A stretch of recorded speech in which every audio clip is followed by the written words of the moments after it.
And welcome back to EDH Deck Building. I am your host, Demo, and this is Old Commanders Getting Better. And I have to think of maybe a more appropriate title for this kind of series that I am doing now. This will be the third installment. It's, not necessarily a series. It's something I'm going to do every once in a while because people seem to like it. And obviously, I like building decks, clearly.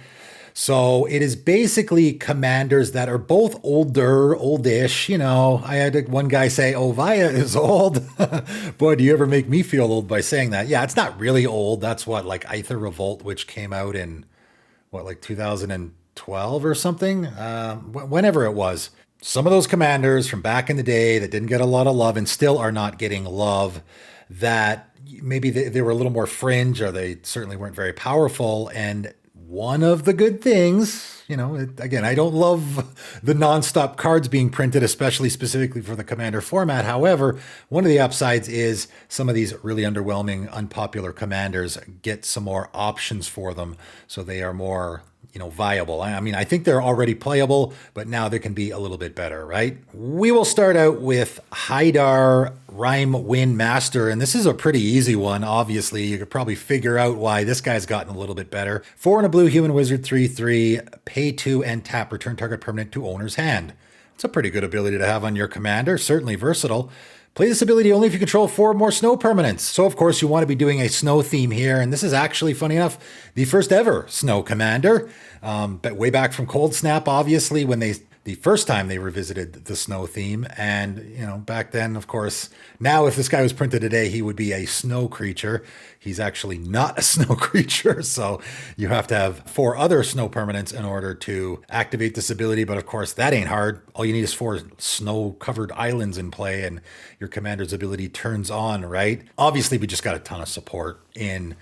First it was Kaldheim, which obviously was the snow theme. And then I believe Modern Horizons 2 came out after that, which had some snow support. And then we've even gotten more from other sets. There's just a lot of support now, even for a mono blue commander to do the snow theme. So obviously I just threw all that stuff in here. What's the deck actually doing? There's a few neat things you can do here. Merit Lage's Slumber is, again, what's the win con? This is a win con in the deck. I would say this is probably maybe even an easier way to get the Merit Lage token than is Dark Depths. Like with Dark Depths, it's more of a combo thing. Here, it's just, this is what your deck is doing. At the beginning of your upkeep, if you control 10 or more snow permanents, you sacrifice this and you create a legendary 2020 black avatar creature token flying and indestructible. Pretty good way to close out the game. Obviously, nothing is a guarantee, but that's a pretty good way to win. I'm also doing the hand size matters thing here a lot because, of course, we're doing the bounce stuff to hand theme. So I got Iron Maiden. Some of this stuff might require some explanation why it's in the deck because it might seem like it's a weird fit. When you're bouncing your opponent's permanents to hand all the time, of course, they're going to have a full hand. So we're going to punish them with this. At the beginning of each opponent's upkeep, Iron Maiden deals X damage to that player, where X is the number of cards in hand minus 4. This will just sit there dealing your opponent's damage every turn, and it might be just 1 or 2 damage, which can be a good thing because then they won't even notice, right? Isolation Cell as well is going to punish our opponents, but in a different way. 4 mana artifact whenever an opponent casts a creature spell. That player loses 2 life unless they pay 2. No one's going to pay 2 for this, obviously. They're just going to lose the 2 life. You can put this card in any deck. It only hits your opponents, but we're going to be bouncing our opponent's likely creatures a lot to hand as well. So this is going to be a card that is going to do extra damage to our opponents, right? That's another thing you can do here because our opponents are recasting stuff a lot. I know they're not going to love it, but it will work. Another thing we can do in this deck is, funny enough, there is a fair amount of blue creatures that turn snow lands into creatures like Baldavian Conjurer, Baldavian Frostwalker, which came out in Cold Snap. And then again, when they revisited it in Kaldheim, we got Avalanche Caller, which you can pay 2 mana and target snowland you control becomes a 4/4 elemental creature with hexproof and haste until end of turn. It's still a land. And so for that reason, I threw Halimar Tidecaller in here, which again, if you first see it, you're like, what's that doing in here?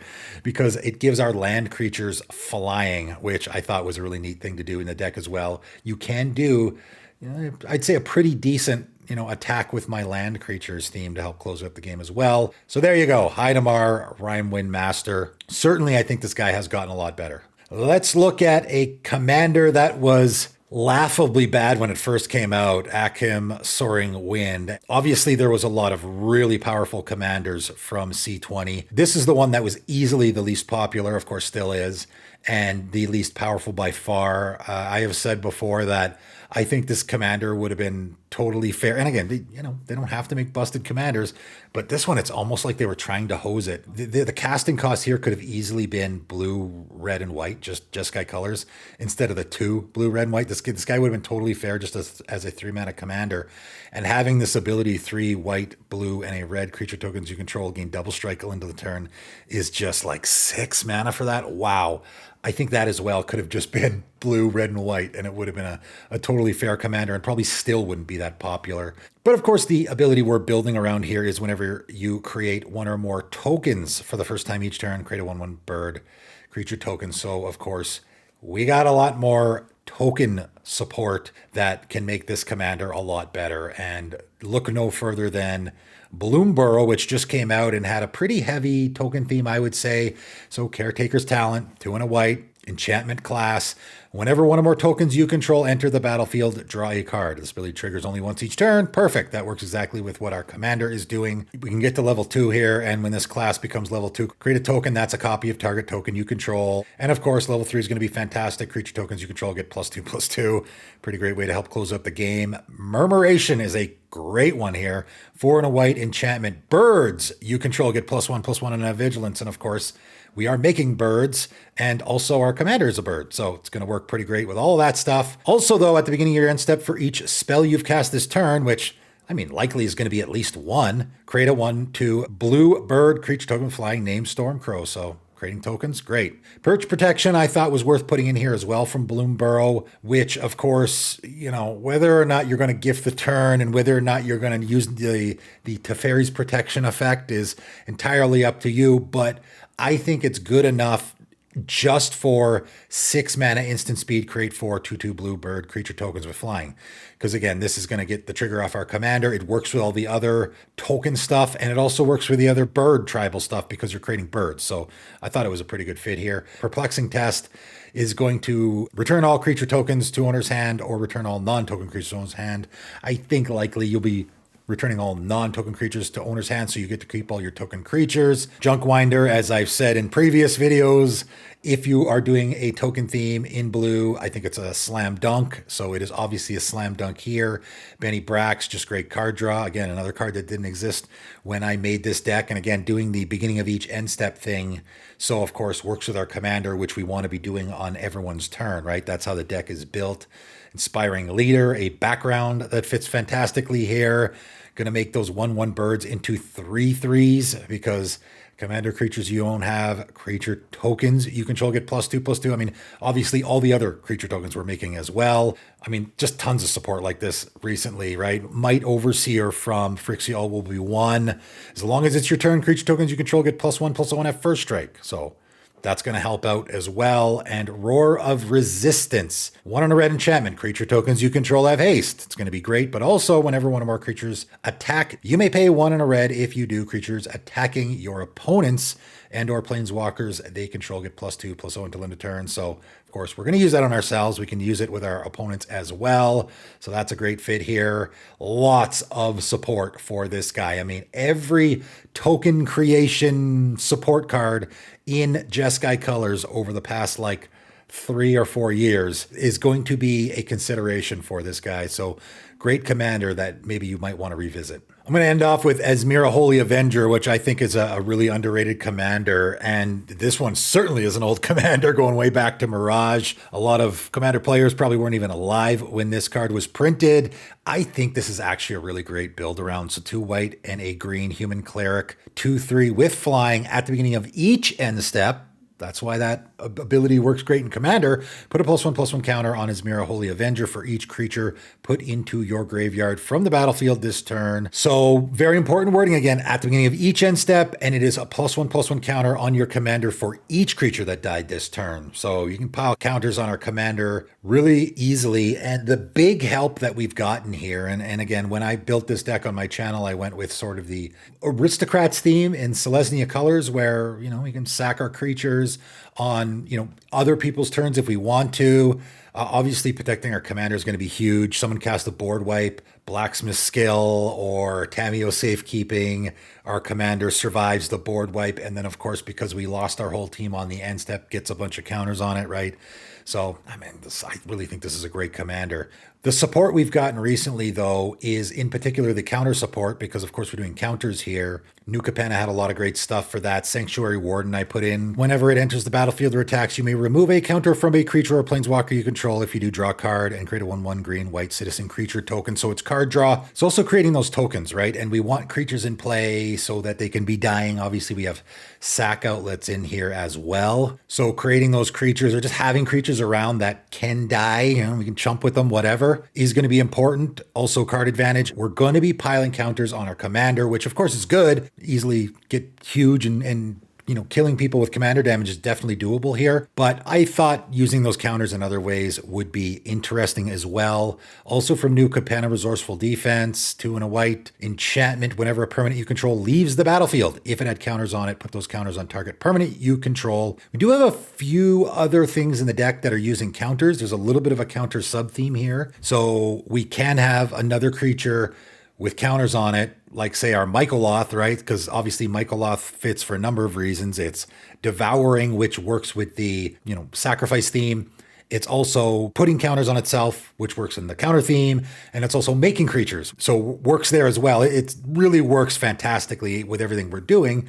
And of course, if that dies, then we can put those counters on our commander. Or if our commander dies or gets exiled because it is a leaves the battlefield, we can just throw those counters, instead of them getting wasted, put them on something else. But also 4 and a white, move any number of counters from target permanent you control to another target permanent you control, which can be really handy as well. You do some sneaky things there. Scholar of New Horizons. Even though this is a green deck, again, it's a creature. We want lots of creatures in the deck. I do have 32 creatures in the deck, which honestly, I would probably like a little bit more than that. But this guy removes counters to go search for planes cards, which I thought was worth it. Again, another way we can use the counters on our commander.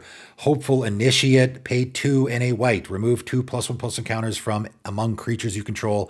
Destroy target artifact or enchantment is a pretty neat fit here. So again, whether it be our commander or some other creature, we don't love the idea of removing counters from our commander, but if someone's got a Rhystic Study or Smothering Tithe in play, certainly that is worth it, right? Cloaked Cadet, what a slam dunk this guy is in the deck. So 4 and a green human ranger, 2/4 with training.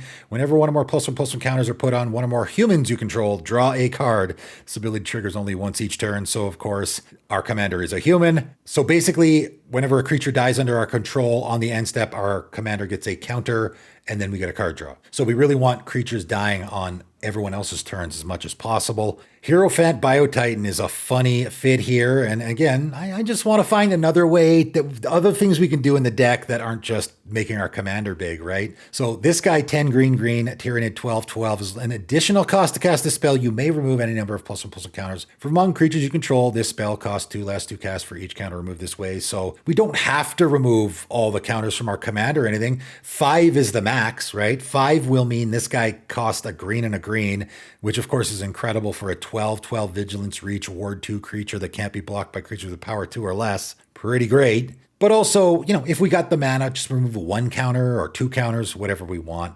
Norn's Wellspring is a great fit here because we have creatures dying all the time, right? 1 and a white artifact. Whenever a creature you control dies, scry 1, put an oil counter on Norn's Wellspring, and we can pay 1 and tap it, remove 2 oil counters from Norn's Wellspring to draw a card. So of course, because it's tapping, we're likely only going to be using it once per turn or once per turn cycle. I would say there's likely no way you'll ever run out of oil counters. Your creatures are going to be dying enough that you're just going to always be tapping this to draw a card on your turn. Same goes for stocking the pantry, similar anyway. Came out in Bloomburrow, 1 green mana enchantment. Whenever you put 1 or more +1/+1 counters on a creature you control, put a supply counter on stocking the pantry. Pay 2, remove a supply counter from stocking the pantry, draw a card. So again, just a neat little card draw option in this deck.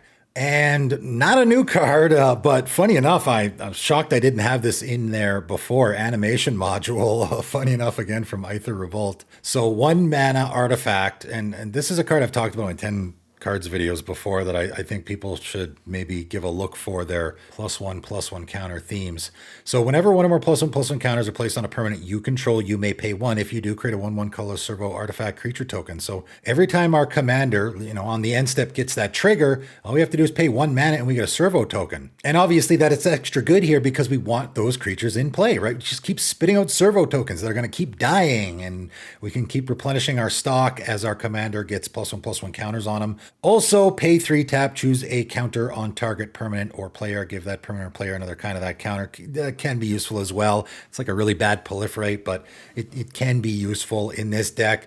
I think this is a really neat commander. I thought, the deck I made, I think a couple of years back, maybe 3 years back, it was pretty early on my channel. I thought it was a pretty good deck because I think it's a really good commander. Now, even better because we got a lot more support in the particular themes that we're dealing with here. So there you go. 3 more commanders that I think have gotten quite a bit better because of the support we got recently. Of course, the deck lists for all 3 are in the description below.